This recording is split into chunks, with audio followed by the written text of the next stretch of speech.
विधानसभा में शीतकालीन सत्र चल रहा है। सीएम योगी बोल रहे हैं, चलते सीधे। प्रथम स्वातंत्र समर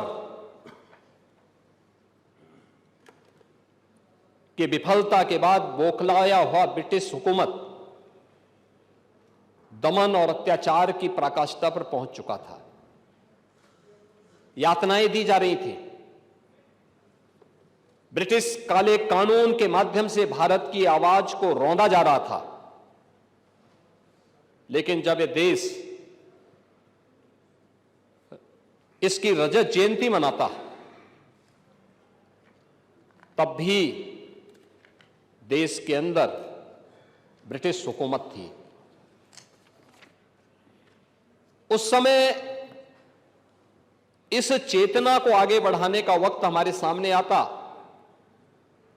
और उस समय देश की आजादी के स्वर को आगे बढ़ाने का जो मंच था वह कांग्रेस थी। कांग्रेस ने 1996 में कांग्रेस के अधिवेशन में पहली बार गुरुदेव रविंद्रनाथ टैगोर ने इसे 1896 में अपना स्वर प्रदान किया था और यह पूरे देश के लिए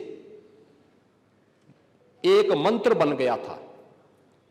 लेकिन जब यह देश वंदे मातरम की स्वर्ण जयंती मनाता,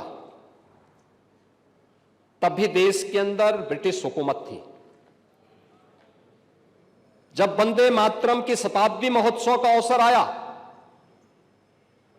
तब जिस कांग्रेस के मंच से पहली बार वंदे मातरम का गान हुआ था, उस कांग्रेस ने देश के अंदर इमरजेंसी थोप करके संविधान के ही गले को दबाने का काम किया था। आज 150 वर्ष जब वंदे मातरम के पूरे हो रहे हैं, तब हम आभारी हैं प्रधानमंत्री मोदी जी के, जिनके नेतृत्व में आज पूरी दुनिया के अंदर भारत पूरे आत्मविश्वास के साथ एक विकसित भारत की संकल्पना के साथ आगे बढ़ा है। और इसीलिए जो सपना था इस गीत के अमर रचयिता बंकिम चंद्र चट्टोपाध्याय का, वह सपना आज के एक भारत श्रेष्ठ भारत की संकल्पना के जनक भारत के यशस्वी प्रधानमंत्री मोदी जी के नेतृत्व में नया भारत उन सपनों को साकार करने की दिशा में आगे बढ़ा है। इसलिए यह चर्चा इस सदन में अत्यंत सामयिक है। महोदय, 1857 का प्रथम स्वातंत्र समर एक साथ पूरे देश के अंदर देश के स्वाधीनता संग्राम सेनानियों और क्रांतिकारियों ने आगे बढ़ाने का काम किया था। बैरकपुर में मंगल पांडे के नेतृत्व में, गोरखपुर में शहीद बंधु सिंह के नेतृत्व में, मेरठ में धन सिंह कोतवाल के नेतृत्व में, झांसी में झांसी की रानी लक्ष्मीबाई के नेतृत्व में देश के अंदर अलग अलग क्षेत्रों में देश की स्वाधीनता के लिए भारत का हर वह अमर सेनानी जो भारत की स्वाधीनता का पक्षधर था, वह लड़ने के लिए उत्सुक था। लेकिन इस प्रथम स्वातंत्र समर की विफलता के बाद जो लोगों में एक हताशा थी, एक निराशा थी, उस हताशा और निराशा के कालखंड में देश की सुप्त चेतना को जागरूक करने के लिए जिस एक मंत्र की रचना हुई, वह हम सब इस बात को देख सकते हैं कि अंग्रेजी शासन का भय, उनका दमन और उनकी दमनकारियों की नीतियों के खिलाफ बंकिम चंद्र चट्टोपाध्याय के मन में उस समय, जो एक डिप्टी कलेक्टर के रूप में उस समय ब्रिटिश इंडिया के अंदर काम करते थे, उन्होंने उस समय जो कुछ भी भाव भारत की आम जनमानस के हो सकते थे, उसे अपने इस अमर रचना के माध्यम से देशवासियों के सामने प्रस्तुत किया और वास्तव में औपनिवेशिक मानसिकता के प्रतिकार के रूप में वंदे मातरम की रचना हम सबके सामने आई। मान्यवर, जब हम वंदे मातरम की बात करते हैं तो यह मात्र एक काव्य नहीं था। यह मातृभूमि को के प्रति आराधना का, उसके उस सांस्कृतिक भावना को जो राष्ट्रवाद की एक अभिव्यक्ति के रूप में हम सबके सामने हो सकती है, जो हमारा वैदिक उद्घोष था, माता भूमि पुत्रोहम पृथिव्या का, उस भाव की अभिव्यक्ति का एक माध्यम यह गीत बना। पहली बार भारत माता एक भूभाग मात्र नहीं थी, बल्कि हर भारतीय की भावना बनी थी। पहली बार स्वाधीनता एक राजनीति मात्र नहीं थी, बल्कि हर भारतीय के लिए एक साधना बनी थी। बंकिम चंद्र चट्टोपाध्याय ने राष्ट्र की सोई हुई आत्मा को जगाने का संकल्प इस गीत के माध्यम से लिया था और सुजलाम सुफलाम मलयज शीतलाम सस्य श्यामलाम मातरम की पंक्तियों ने भारतीय मानस में चेतना का संचार किया। इस एक पंक्ति में भारत की प्रकृति, भारत की समृद्धि, भारत का सौंदर्य और भारत की शक्ति एक साथ मूर्तिमान हो उठी। महोदय,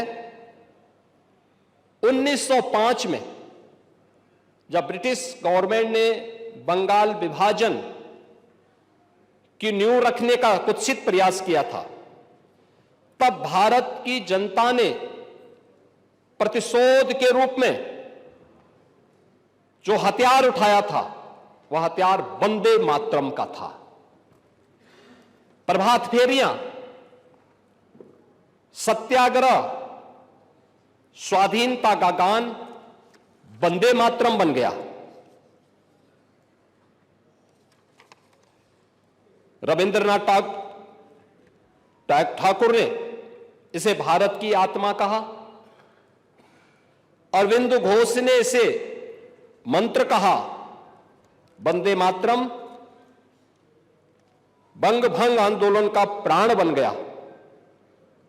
इस गीत की गूंज विद्यालयों, सभाओं, जुलूसों और हर उस मार्ग पर सुनाई देती थी जहां पर स्वतंत्रता का स्वप्न जीवित था। फांसी पर चढ़ते हुए क्रांतिकारियों के अधरों पर अंतिम उच्चारण था वंदे मातरम। गुरुदेव रविंद्रनाथ टैगोर ने जब इसे अपने स्वर में गाया तो यह केवल गीत नहीं रहा, बल्कि भारत की एक आध्यात्मिक अनुभूति बन गई। यह वही क्षण था जब वंदे मातरम काव्य से निकलकर आंदोलन और राष्ट्रभक्ति की ऊर्जा भी बन गया। वर्ष 1907 में मैडम भीकाजी कामा ने बर्लिन के स्टटगार्ड में भारत के बाहर पहली बार तिरंगा झंडा फहराया। इस झंडे पर वंदे मातरम लिखा था। अगस्त 1909 में जब मदन लाल धीगरा को इंग्लैंड में फांसी दी गई, तो फांसी पर चढ़ने से पहले उनके आखिरी शब्द थे वंदे मातरम।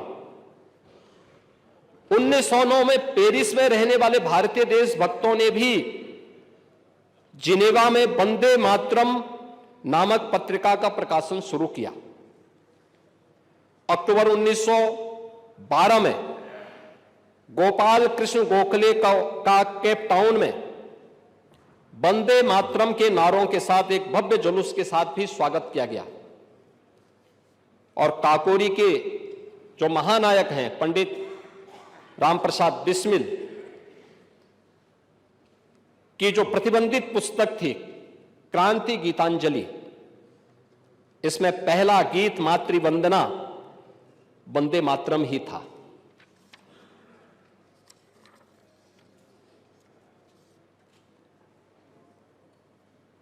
महात्मा गांधी जी ने इसे शुद्धतम राष्ट्रीय भावना कहा।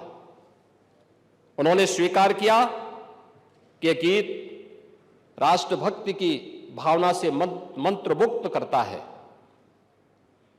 1905 में दक्षिण अफ्रीका से प्रकाशित अपनी पत्रिका इंडियन ओपिनियन में उन्होंने लिखा, यह हमारे राष्ट्र गीत के समान लगता है। यह 1905 की बात है। गुरुदेव रविंद्रनाथ ठाकुर ने कहा, यह मन को एक सूत्र में बांधता है। और एक सुखद संजोग देखिए, जब ये देश आजाद होता है 1950 में 24 जनवरी को संविधान सभा ने इसे राष्ट्रगीत के रूप में स्थान दिया।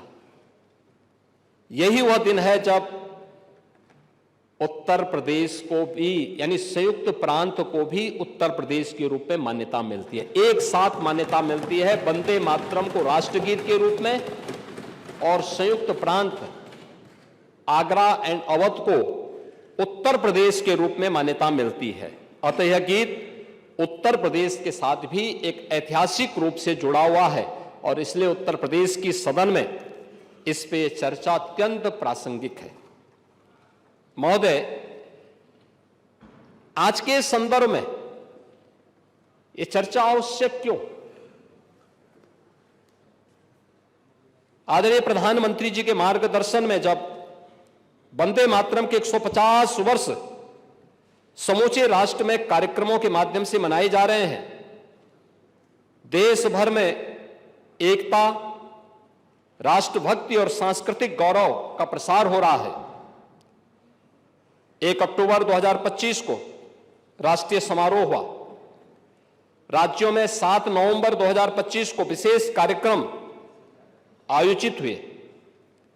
विद्यालयों में विशेष आयोजन हुए। युवाओं के लिए प्रतियोगिताएं हुई। विश्वविद्यालयों में सेमिनार हुए, सांस्कृतिक कार्यक्रम हुए।